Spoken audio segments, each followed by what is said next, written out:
рынок мировой. Я бы хотела, чтобы сегодняшний день, это второй день нашего показа, как вчера я говорила, вчера прошел очень успешно.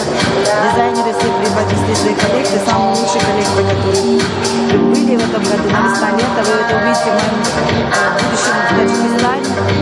Вот. Они старались, все очень устали немного, но все равно прошло все замечательно. А сегодняшний день посвящен детям, студентам и детям больным с аутизмом. Сегодня вы увидите инвалидов и больных деток, одетых по одежде, вышедших на подиум. То есть мы хотим этим дать понять, что между нами ими границ нет. Плюс ко всему, это пропаганда таджикских молодых дизайнеров. То есть мы хотим готовить новую молодую силу для того, чтобы в будущем каждый из них имел свою линию, каждый из них смог, допустим, производить и работать в этих фабриках, которые строятся в Таджикистане.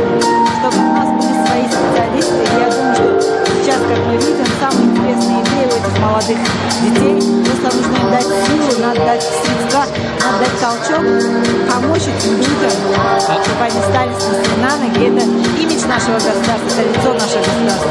И сегодня это пора, первый шаг.